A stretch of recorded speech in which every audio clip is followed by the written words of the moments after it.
Hello, this is Wayne Scaife, and welcome to Knowledge is Power.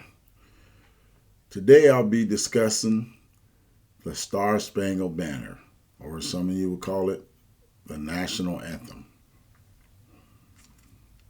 First, I want to say, see the shirt? Offended? Or you're missing the point. It's a picture of a guy kneeling during the National Anthem. So remember in August 2016 when Colin Kaepernick, who played for the San Francisco 49ers, decided to sit on the bench during the playing of the national anthem. He did it during two preseason games in August of 2016. And after that second preseason game, an ex-Army Green Beret soldier who was currently an NFL player told him, instead of sitting during the national anthem, just try kneeling. It's more respectful. I guess those are his words, not mine. So that's why Colin Kaepernick started kneeling instead of before he was sitting on the bench. So after the ex-Army soldier told him it would be more respectful to kneel, that's why he started kneeling. I know some of you don't know that. And just for reference, some of you that know me, you know I don't stand for the national anthem because it's not my anthem. So I don't stand for it. I don't see it the way some people do.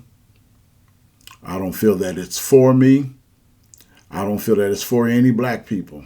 And I'm going to tell you why. I'm going to give you the history of that Star Spangled Banner or that national anthem. A guy named Francis Scott Key. He was an attorney and a slave owner. He wrote that anthem, or it's really a poem, but he wrote that poem in 1814. And in 1931, President Herbert Hoover officially made it the national anthem. But let me give you the history how that came about. So I know you all heard of the War of 1812. So during the War of 1812, there were several battles going on. I'm going to talk about two battles in particular. One that took place was the Battle of Bladensburg, which is in Maryland. It took place in August of 1814. This was the British fighting against the Americans in the United States. The British won this battle. They won this battle, and it led to them burning buildings in Washington, D.C., burned part of the White House. And like I said, they defeated the Americans in this war. Francis Scott Key participated somewhat in that war, fighting with the Americans. So following the defeat that the Americans suffered at that Battle of Bladensburg in Maryland, Francis Scott Key was involved in negotiating the release of a soldier on a British ship. So while on this British ship, another battle took place called the Battle of Fort McHenry. It took place about 3 weeks later after the Battle of Bladensburg.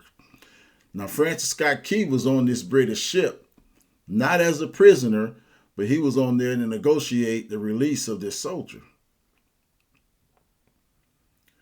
And while he was on this ship, the Battle of Fort McHenry took place.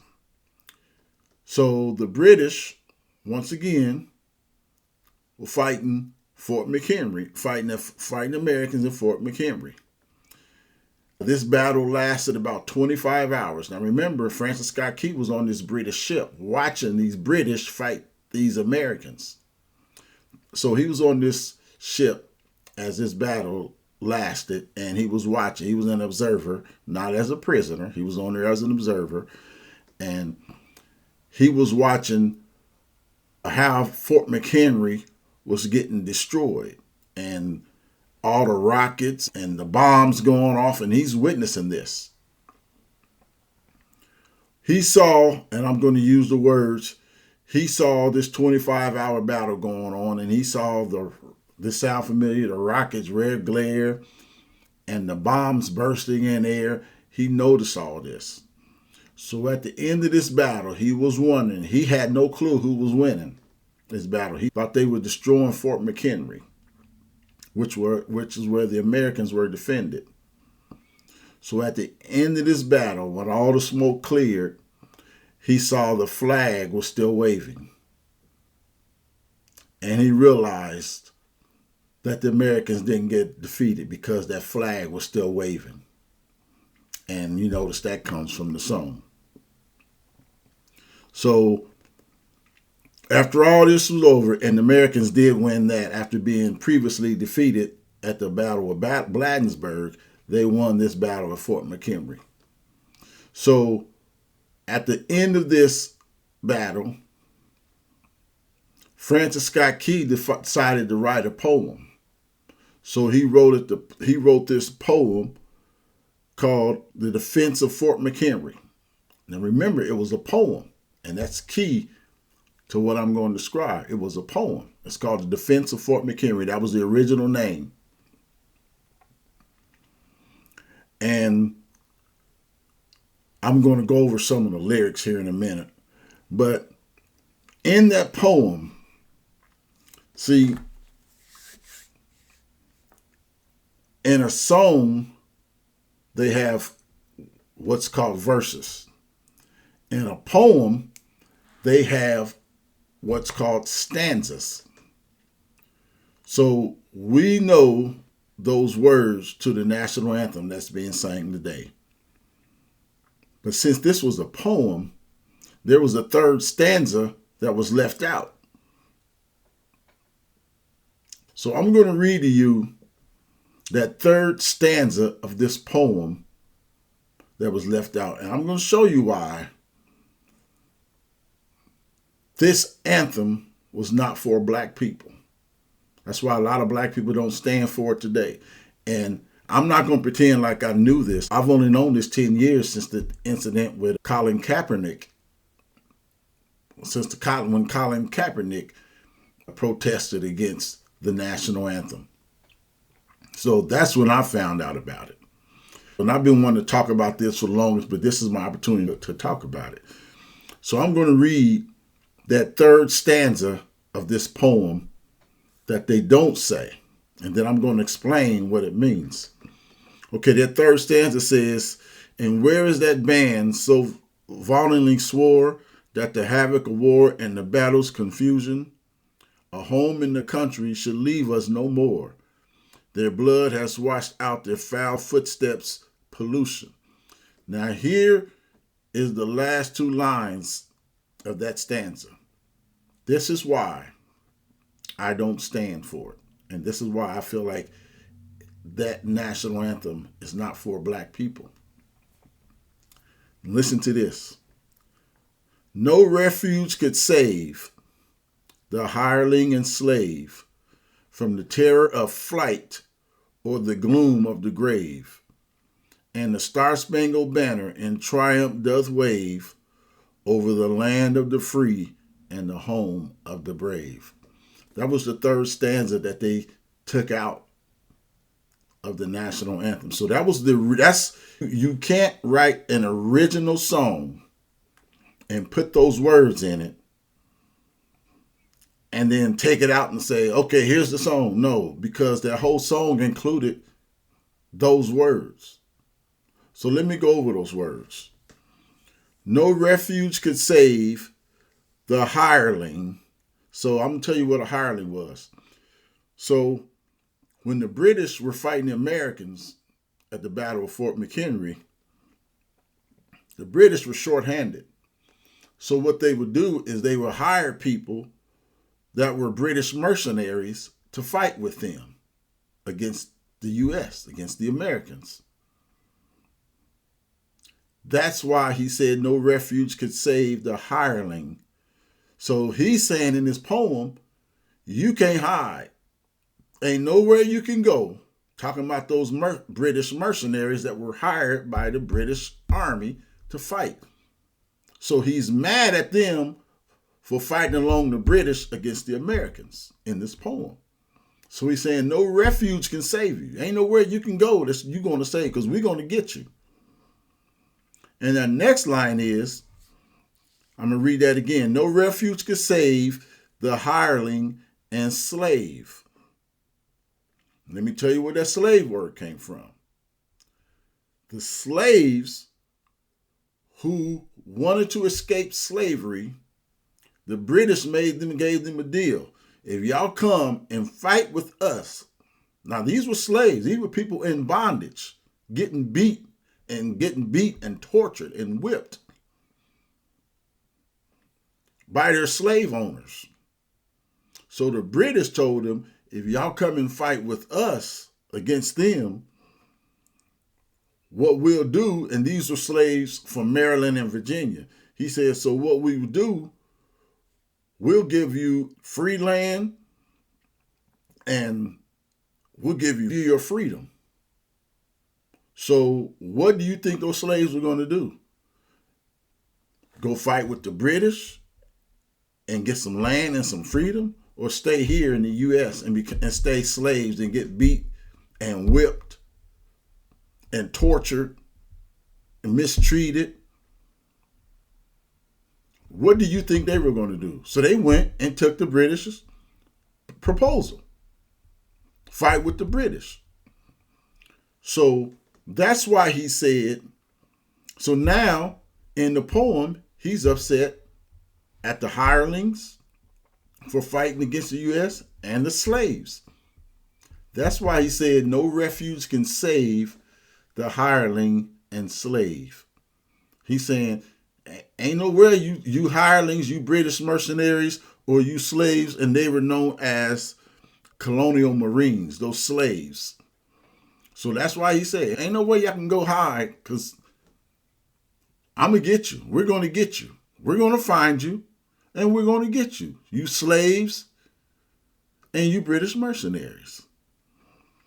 And he said, no refuge can save the hireling and slave from the terror of flight or the gloom of the grave. And the star-spangled banner in triumph doth wave over the land of the free and the home of the brave. So that land of the free, there were slaves then. So who were in the land of the free? Wasn't no black people, because they were slaves. So that's why I say that poem is not for black people. And it is a poem. That's all it was. It was a poem. And it was not written for a situation that's going on right now where there are no slaves. So that song, remember, Francis Scott Key participated in at least 2 wars against the British. But that song, that poem that he wrote, he put a tune to it. That tune that he got to add to that poem came from the very same people he was fighting against. It came from the British. And it was a tune from a British song that was sang at this club, that was played at this club called the Anacreontic Society. It was a gentleman's club where they had a lot of women swinging. So it was a song that they played at this gentleman's club. That's where he got that tune from. It was called the Anacreontic Society. And that Anacreontic was named after a Greek god, Anacreon, which was known for his drinking, songs, and poems. So Francis Scott Key heard this song and he liked the tune. So he put the tune to his poem. And that's how he came up with the song of the national anthem. That's how the national anthem got their tune, from a British drinking song that was sung at this Anacreontic club, this gentleman's club. And I don't know if you know about gentleman's club, but there's a lot of swinging, a lot of, let's say, a lot of stuff that goes on there that can't go on this, wouldn't be able to go on today, like a swingers club. So that's where the music came from that he put with this song, put with this poem, and we call it a song, and we call it a national anthem. So my problem is this. The land of the free, there were no free slaves, black people. Now, there were some black people. I'm not going to say not all black people were slaves. There were some that were free that was fighting with the Americans in the War of 1812. There were some, very few, probably you can count on two hands. Might be able to count on one hand. I remember reading about this, and there were two. But I'm just gonna say there were less than 10. I know there were at least two, but less than 10 that were free. But think about all the Americans at this time. All the blacks that were in America. Most of them were slaves. Probably upwards of 95% of them were slaves. So what is this land of the free? They weren't free. So they don't apply to black people. And he said no refuge can save the hireling or the slave from the gloom of the fight or the home of the brave. From the terror of flight or the gloom of the grave. He's talking about black people. So it's a song against black people. That's Jews singing the national anthem that promotes the Holocaust. It doesn't make sense. So there's some people that's watching this that know me, that never knew the reason why I didn't stand for I don't stand for the national anthem. I refuse to. I don't take off my hat. I don't kneel. I don't do anything because that song is not for me. And who said it's a national anthem? What nation are you playing it for? What nation? And who says that every American, when that comes on, has to just stand straight up and all of us gets hypnotized by these words?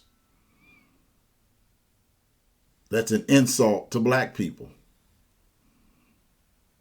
Because they decided, I'm going to fight for my freedom instead of being a slave and getting beat every day, and my wife raped, and watching my children get sold. I'd rather fight for my freedom than live like that.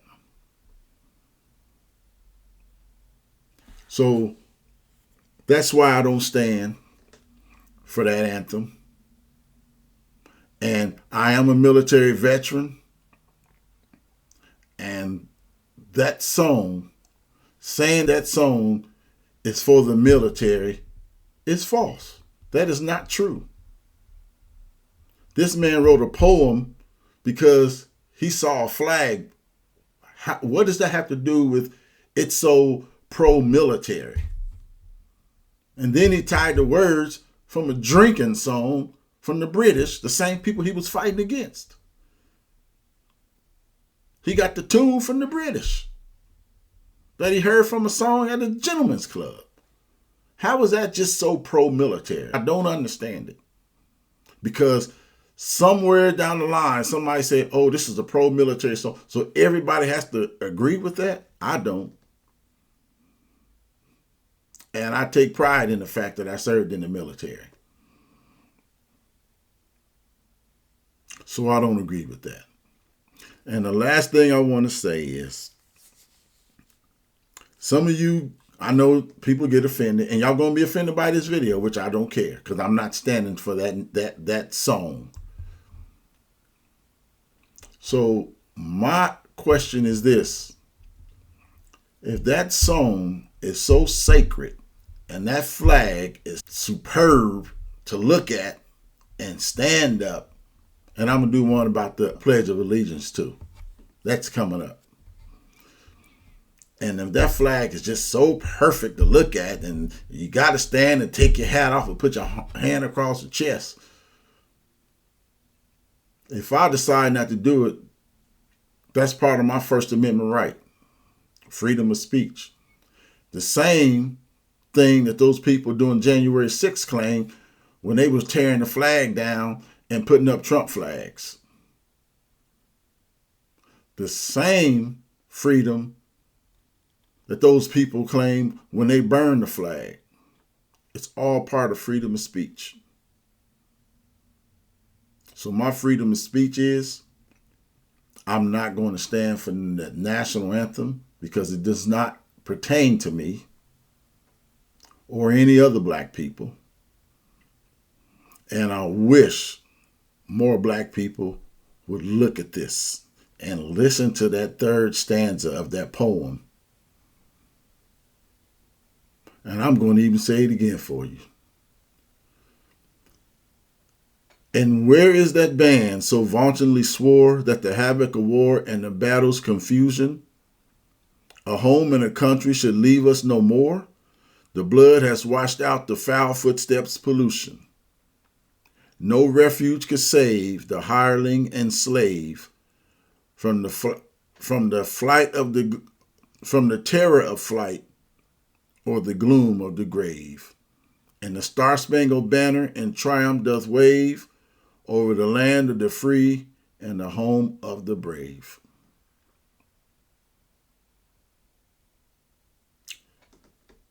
That's that poem that they call the national anthem that was originally titled The Defense of Fort McHenry.